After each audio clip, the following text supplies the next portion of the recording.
Hello viewers, welcome to my channel BSK glass teaching. তো আজকের যে গ্লাস টিচিংটা আছে সেটা ভাবলাম প্রথমে আমি শ্যুট করবো না, যেহেতু সিম্পল দুটো কালারের মধ্যে ছিল গ্লাস টিচিংটা। দেখতেই পাচ্ছ একটা সিম্পল ডিজাইন আছে ও দুটো কালার হবে। কালারটা বলে দিচ্ছি আমি, ফার্স্ট হবে ব্ল্যাক কালার ডার্ক, দেন হবে হচ্ছে অরেঞ্জ কালার লাইট কালার। তো এই দুটো কালারের কাজ আছে, তাই ভাবলাম শ্যুট করবো না, নর্মাল একটা ডিজাইন আছে। তো মনে পড়লো যে না, মার্কারিং করা যখন করছি, এখনও তো কাটিং করে নিই, কেবল ড্রয়িং করে মেজারমেন্ট করতে আমার 2-3 ঘন্টা লেগে গেছে।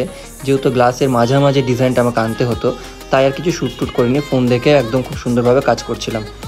তো ফের ভাবলাম শেয়ার করা যাক একদম শেষ থেকে, যেহেতু জানোই আমি ড্রয়িং মার্কারিং করার পর একদম কাটিং করি দেন কালার। তো ড্রয়িং মার্কারিং কিছুটা হয়ে গেছে, ড্রয়িং তো হয়ে গেছিলো ফার্স্টে, দেন মার্কারিংয়ে কিছুটা হয়ে এসছে। তো এবার কাটিং করব। তো এখনও মার্কারিং হয়নি, যে কয়েকটা মার্কারিং বাকি আছে, যেমন শুধু আমি জাস্ট ডিজাইনটা যেটা উঠে গেছে মেন পার্ট, সেটাই আমি জাস্ট মার্কারিং করেছি। ও ব্যাকে যেগুলো আছে পাতা, কয়েকটা রাউন্ড শেপের বাবলস আছে, সেগুলো আমি মার্কারিং করব। তো সেখান থেকে তোমাদেরকে দেখাচ্ছি আমি, যে এখন দেখো আমি যে পাতাটা যে মার্কারিং করছি, সে পাতাটা এখন মার্কারিং করছি, দিয়ে কিছুটা মার্কারিং করব, একটু ফাস্ট করব ভিডিওটা। মার্কারিং করে হালকা একটু কাটিং শেয়ার করে চলে যাব কালারে। তো ভিডিওটা অবশ্যই শেষ অবধি দেখো, আশা করি খুব ভালো লাগবে। প্লিজ ভিডিওটা শেষ অবধি দেখো, স্কিপ করো না। খুব সুন্দর একটা ডিজাইন, দুটো কালার হলেও খুব সুন্দর একটা ডিজাইন। তো অবশ্যই শেষ অবধি ভিডিওটা দেখো। তো আমি এখান থেকে আজকে ভিডিওটা শ্যুট করছি একদম শেষ অবধি, কালার করা কমপ্লিট করা অবধি।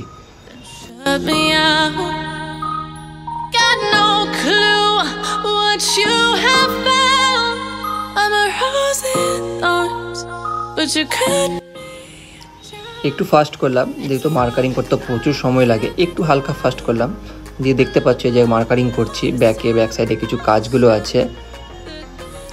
ডিজাইনটার দেখো ডান দিকে বাম দিকে হোয়াইট পেন্সিলের যে দাগগুলো আছে, সেগুলোকে প্রপারলি মার্কারিং করে একদম জাস্ট ডাস্টার দিয়ে মুছে দিচ্ছি। হোয়াইট পেন্সিলের দাগটা মুছে দিলে কি ব্ল্যাক মার্কারের আউটলাইনটা স্পষ্ট বোঝা যাবে। এই যে কিছু পাতা ছিল ডিজাইনের সাথে জড়িত, সে পাতাগুলো করলাম। এই যে এবার আমি একটু রাউন্ড স্কেলের সাহায্যে বাবলসগুলো করে নিচ্ছি। যেহেতু ব্ল্যাকের সাথে অরেঞ্জ আছে, বাবলসগুলো অরেঞ্জ হবে ও লতা পাতাটা ব্ল্যাক হবে। শুধু জাস্ট দুটা যে লাইন চলে গেছে বরাবর, একদম একই গ্যাপ বরাবর, সে দুটো লাইন হবে অরেঞ্জ। তো দেখতে থাকো, আশা করি সবই বুঝতে পারবে। এই যে এখন আমি বাবলসগুলো করে নিলাম। এবার একটু হালকা তোমাদের সাথে কাটিং দেখিয়ে দিচ্ছি। যে দেখো আমি ব্লেড কেবল হাতে নিয়েছি, বেশি শ্যুট করিনি আমি, প্রচণ্ড সময় লাগছিলো আমার। প্রথমে ভাবলাম করবো না, তবুও তোমাদের জন্য করলাম, যে দেখো শেয়ার করছি। জাস্ট দুটো কালারের আজকে গ্লাস টিচিং আছে। তো আমি একটু ব্লেড লাগিয়ে নিয়েছি, শার্পনেস দরকার কাটিংয়ের জন্য, হালকা একটু কাটিং করা দেখাচ্ছি, দিয়ে সরাসরি কালারের সাথে তোমাদের দেখা হবে। কিছুটা কাটিং করছি, পাতাগুলো কাটিং করছি প্রথমে, দিয়ে করবো হচ্ছে সম্পূর্ণ লতা পাতা ডিজাইনটাই আছে, আর কিছুই নেই। কাটিং করতে প্রচণ্ড সময় লাগে, মার্কারিংয়ের মতোই সময় লাগে। তো এত সময় ধরে শ্যুট করিনি আমি, যেহেতু কালারটা আমি শ্যুট করেছি। তো প্রথম থেকে কিছুটা ক্লিপ তোমাদের জন্য এটুকুটা রেখেছিলাম। এখন যেমন দেখছো দেখো, যদি শেষ অবধি ভিডিওটা ভালো লাগে তাহলে অবশ্যই লাইক করো ও জানিও কেমন লাগছে। খুব তাড়াতাড়ি আরও আসতে চলেছে, পরপর 2-3টে, টোটাল 3-4টের মতো ডিজাইন কমপ্লিট আছে, ভিডিও করা শ্যুট হয়ে গেছে, সেগুলো আসতে চলেছে, তোমাদের সামনে নিয়ে আসবো, আবার শেয়ার করব। তো চলে এলাম আমি কালারের জন্য। প্রথমে হবে ব্ল্যাক কালার, একদম ডার্ক ব্ল্যাক কালার। তো যেগুলো ব্ল্যাক কালার হবে সেগুলো স্টিকার আমি রিমুভ করছি, একটু ফাস্ট করলাম। যেহেতু খুব সাবধানে স্টিকার তুলছি, কারণ ব্ল্যাকের ওপর দিয়ে চলে গেছে অরেঞ্জ কালারের দুটো সিম্পল লাইন, আর কিছু বাবলসগুলো অরেঞ্জ কালারের আছে। তো ব্ল্যাক কালারের জন্য ready. First round black colour হবে, দিয়ে আবার সেকেন্ড রাউন্ড ব্ল্যাক কালার হবে, দিয়ে হবে থার্ড রাউন্ডে অরেঞ্জ কালার, দিয়ে কালার কমপ্লিট। তো এখন ব্ল্যাক কালারের জন্য স্টিকারটা তুলছি। এই যে প্রথমে দেখতে পাচ্ছি এইটুকুটা স্টিকার তোলা হলো, এগুলো হবে ফার্স্ট রাউন্ডের ব্ল্যাক কালার।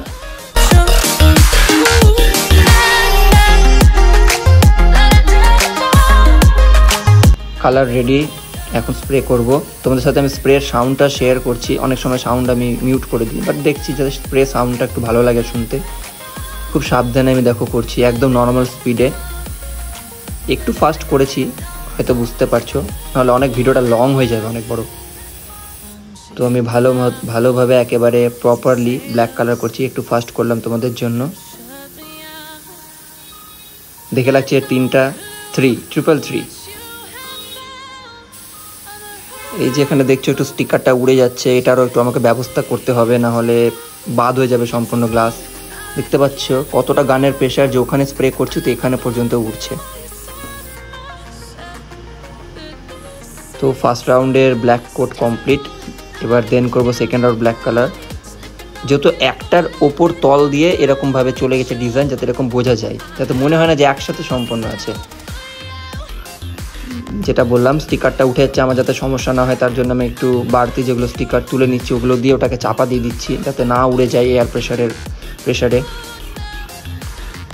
যেখানে যেখানে ব্ল্যাক কালার হবে সেখানে খুব সাবধানে স্টিকারগুলো রিমুভ করে নিচ্ছি দেখে দেখে।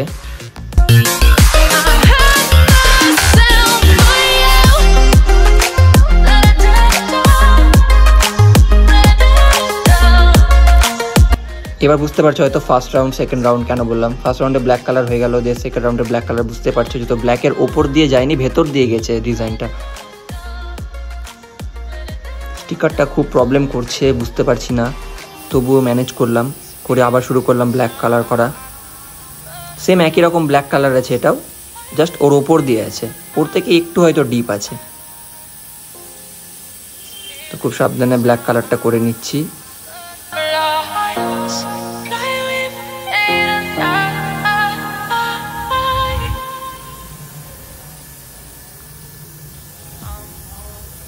ব্ল্যাক কালার করছি হালকা করে। তোমাদের তো মনে হচ্ছে যে ব্ল্যাক কালারটা হালকা হয়ে আছে, অ্যাকচুয়ালি কিছুই না। ব্ল্যাক কালার নর্মাল করি বা হালকা করি বা ডার্ক করি, পেছনে যখন হোয়াইট কোট হবে না তখন ব্ল্যাক কালারটা মানে অটোমেটিক্যালি ফুটে উঠবে।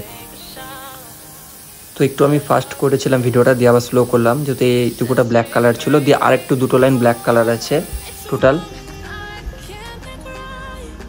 আবার যেখানে ব্ল্যাক কালারের কাজ আছে সেখানে আবার স্টিকার রিমুভ করছি। যেহেতু বলেছিলাম আমি যে শুধু লতা পাতাটা যেটা উঠে গেছে ওটাই ব্ল্যাক কালার হবে, আর দিয়ে যে দুটো লাইন আপ চলে গেছে পাশাপাশি, একদম দুটো লাইন চলে গেছে, যেটা স্টিকারে দেখো সামনে দিয়ে দুটো লাইন চলে গেছে, ওই দুটো অরেঞ্জ লাইন হবে, ও বাবলসগুলো অরেঞ্জ হবে। একটু কাটিং মিস্টেক হয়ে গেছিলো, তাই একটু কাটিং করতে হলো আমাকে। চেক করতে গিয়ে অনেক সময় ধরা পড়ে যায় যে কাটিং হয়নি, বোঝা যায় না। কাটিংয়ের লাইনটা এতটাই সূক্ষ্ম, এতটাই পাতলা যে থেকে বোঝা যায় না, তবুও চেক করতে হয় নখ দিয়ে বা ব্লেডের সামনে কোনাটা দিয়ে একটু খুঁটে। বাবলসের যে রাউন্ডটা আছে, সেই রাউন্ডটা হবে হচ্ছে ব্ল্যাক, ও ভেতরটা হবে সম্পূর্ণ অরেঞ্জ। তো এটাই হলো ব্ল্যাকের লাস্ট কালারের কাজ। এখন রাউন্ডগুলো করছি। বুঝতে পারছো ডার্ক থেকে লাইট কালার, অর্থাৎ ব্ল্যাক কালারের যেখানে যেখানে কাজ আছে সেখানে একবারই সেরে নিতে হবে, যাতে পরে অরেঞ্জ কালার ধরার সময় যাতে ব্ল্যাক কালার আর না করতে হয়, নাহলে কালার ম্যাচ করবে না গাইস। তো এখন আমি রাউন্ড যে শেপটা আছে শেপের দেখো চার সাইডটা রিং করে দিলাম, রিং করে ব্ল্যাক করে দিলাম বাবলসগুলো। দেন ডিজাইনটা ব্ল্যাক করছি।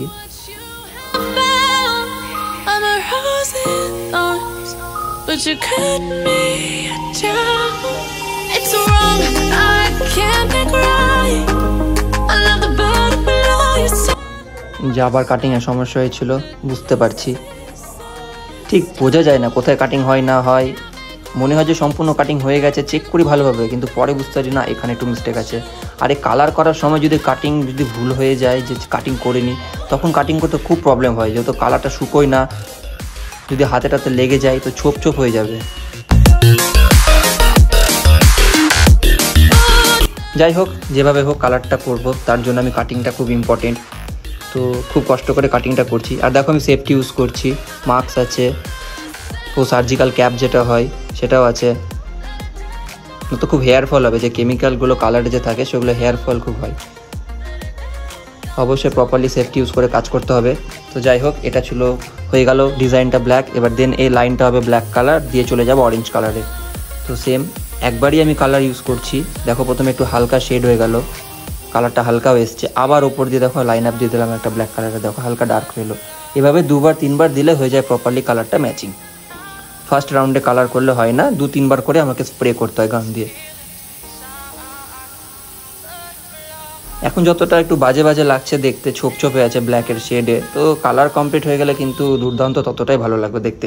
তো ওই জন্য বলছি অবশ্যই কেউ স্কিপ করো না, শেষ অবধি ভিডিওটা দেখো। তো একটু শুকানোর পরে আমি বাইরে গিয়েছিলাম, ততক্ষণ এসে দেখি পুরো একদম ডার্ক হয়ে শুকিয়ে গেছে। শুকানোর পর ডার্কনেসটা হয়ে গেছে, ডার্কনেস লাগছে দেখতে একটু হয়তো। দেন এবার হচ্ছে অরেঞ্জ কালারের কাজ। তো অরেঞ্জের যে দুটো লাইন আপ আছে খুব সাবধানে সূক্ষ্মভাবে তুলছি, যাতে কোনো ব্ল্যাক কালারে কোথাও খোঁচা না লেগে যায়। এইভাবে সাবধানে আমি স্টিকারটা রিমুভ করছি এখন।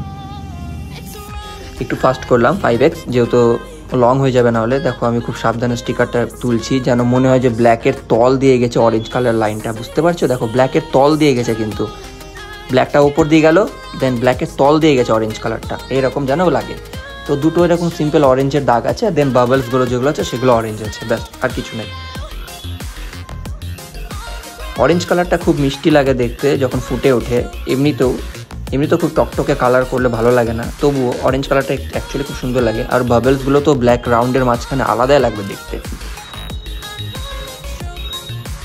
তো এই যখন স্টিকারগুলো উঠিয়ে একটু এই যেহেতু সাইড থেকে একটু চেপে দিলাম স্টিকার দিয়ে, না হলে কি হয় স্প্রের সময় বাবলসের ভেতর দিয়ে হাওয়া ঢুকে গিয়ে বাবলসটা উড়ে যায়, স্টিকার উড়ে গেলে ভেতরে কালার চলে যাবে। আমার যাই হয়ে যাক না কেন, যে সাদা অংশটা আছে সে অংশটাই আমার কালার হওয়া উচিত, এর ভেতরে যদি বাইরে একটু কালার চলে যায় তাহলে কিন্তু সম্পূর্ণ মানে ডিজাইনটা বাদ হয়ে যাবে, দিয়ে কি আবার নতুন করে প্রথম থেকে।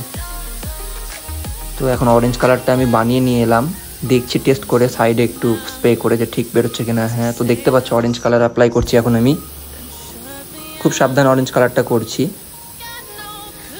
যাতে বেশি না পড়ে যায়, না হলে আবার একটা চটা টাইপের উঠে চলে আসবে শুকানোর পর। তো স্প্রে টাইপের করতে হবে আমাকে, গানের প্রেশারটা একটু আমি বাড়িয়ে, একটু হালকা বাড়িয়ে কমিয়ে অ্যাডজাস্ট করে করছি। দেখতে পাচ্ছ স্প্রে খুব অ্যাডজাস্ট করতে হয় আমাকে, অ্যাডজাস্ট না করলে কালার ঠিক করে হয় না। যখন খুব ছোট এরিয়া আমাকে কালার করতে হয় গাইস, তখন কি করতে প্রেশারটা আমাকে একটু কমিয়ে দিতে হয়, নাহলে কি হয় চার সাইডে ছড়িয়ে যায়। তো একটু ফাস্ট করলাম, প্রেশার কমিয়ে দিয়ে খুব সাবধানে রাউন্ড করে করে হাত ঘুরিয়ে ঘুরিয়ে কালারটা করছি। মাঝখানে দেখো একটা হালকা একটা সাদা ভাব আছে, ওই সাদা ভাবটার জন্য সুন্দর লাগবে দেখতে। সম্পূর্ণ অরেঞ্জ করছি না, জাস্ট একটা রিং টাইপের করে দিচ্ছি। হয়ে গেল বাবলসগুলো। এবার যে লাইন আপটা আছে দুটো পরপর একই সাইজের, সেই লাইনটা করছি। দেখো একবার স্প্রে করলাম, দেন আবার ওপর থেকে টাকার একবার স্প্রে করবো, দিয়ে একদম কালার যাতে বাবলসের সাথে ম্যাচ করে যায়।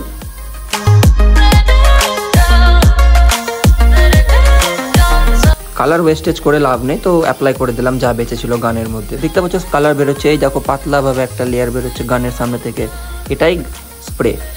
সাউন্ড শোনাতে করে বুঝতে পারছো ডান দিক বাম দিক হচ্ছে, তোমরা হেডফোন ইউজ করলে বুঝতে পারবে কালার এদিক থেকে ওদিক যখন যাচ্ছে তখন ডান দিক আর বাম দিক একটা 3D এফেক্ট লাগছে। তো শেষমেশ আমি অরেঞ্জের মাঝখানে সাদা ভাবটা ছিল সেখানে একটু হালকা করে দিলাম, দেন কালার হয়ে গেল কমপ্লিট। তো শুকোনোর পর প্রায় 15-20 মিনিট রেখে দিয়ে চলে গেছিলাম বাইরে, দেন আবার এলাম, ফ্যান চলছিল ততক্ষণে শুকিয়ে গেছে, পুরোপুরি কমপ্লিটলি শুকিয়ে গেছে, চেক করে দেখে নিয়েছি। এবার করব হচ্ছে লাস্ট, যেটা হলো স্টিকার রিমুভ। এখনই সৌন্দর্যটা বোঝা যাবে কেমন কাজ করেছি, কেমন লাগছে দেখতে। তোমরা এই জিনিসটা দেখে আমাকে কমেন্ট করবে অন্তত, যে হ্যাঁ শেষে সত্যি ভালো লাগে বা খারাপ লাগে, যা তোমাদের ইচ্ছা কমেন্ট অবশ্যই করে জানাবে কেমন লাগছে। এই গ্লাসটা একটা ঘরের মানে রুমের দরজার যে মেইন দরজাটা, সে দরজার মাঝখানে ফ্রেম করা আছে কাঠের, সে ফ্রেমটার মাঝখানে লাগবে।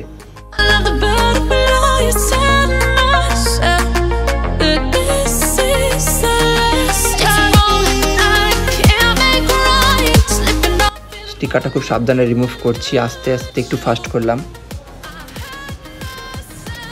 তোমাদেরকে বলে দিই, যে কোনো গ্লাস ইচিং, যে কোনো গ্লাস ডিজাইন, সে মিররের ওপর হোক বা গ্লাসের ওপর হোক, যে কোনো গ্লাস ইচিং কালার নন কালার সম্পূর্ণ তোমরা ইউটিউবে দেখতে পাচ্ছ। ও দেখো আমার চ্যানেলের বায়োতে দেওয়া আছে ইনস্টা ও ফেসবুকের লিঙ্ক, সেই লিঙ্কে গিয়ে তোমরা দেখতে পাবে অনেক রকম ডিজাইন আমার ছাড়া আছে, ছবি ছাড়া আছে, ভিডিও দেওয়া আছে, শর্টস ভিডিও আছে, লং ভিডিও আছে ইনস্টা ফেসবুকেও। ও ইনস্টাতে আমার একটা হাইলাইট আছে, সে হাইলাইটটার নাম হচ্ছে মাই ওয়ার্ক, অর্থাৎ আমার যে হাতের কাজ, যে কাজটা সেটার। তো মাই ওয়ার্ক হাইলাইটে আমার প্রচণ্ড অনেক রকম কাজ দেওয়া আছে, সেই কাজগুলো থেকে যদি তোমাদের মনে হয় কারো কোনো কাজ পছন্দ হয়েছে যেগুলো তোমরা নিজে করাতে চাও, তো তোমরা আমাকে ইনস্টাতে টেক্সট করতে পারো এনি টাইম, ফেসবুকে মেসেঞ্জারে টেক্সট করতে পারো এনি টাইম। আমি তোমাদেরকে অবশ্যই তোমার সাথে কন্ট্যাক্ট করে নেব, ও অবশ্যই যতটা পারবো কিছু ডিসকাউন্ট করে দাম করে দেবো। এগুলো স্কোয়ার ফিটে দাম হয়, একটা ফুট অনুযায়ী দাম হয় স্কোয়ার ফিট হিসাবে, সেই হিসাবে ডিসকাউন্ট অবশ্যই করে দেবো। তো আজকের কাজটা এত দূরই ছিল, কালার হয়ে গেল কমপ্লিট, শুকিয়ে গেছে, আমি তোমাদেরকে দেখিয়ে দিলাম। তোমরা একটু ছবি দেখে নাও ডান দিক বাম দিক থেকে, আমি তোমাদেরকে ছবি শেয়ার করে দিলাম। তোমরা যদি এই ডিজাইনটা করাতে চাও স্ক্রিনশট নিয়ে রাখতে পারো। তো এরকম ডিজাইন আরও নিয়ে আসবো, খুব 3-4টা ভিডিও আসছে তাড়াতাড়ি। ততক্ষণ ভালো থেকো, সুস্থ থেকো, অবশ্যই সাবস্ক্রাইব করে দিও।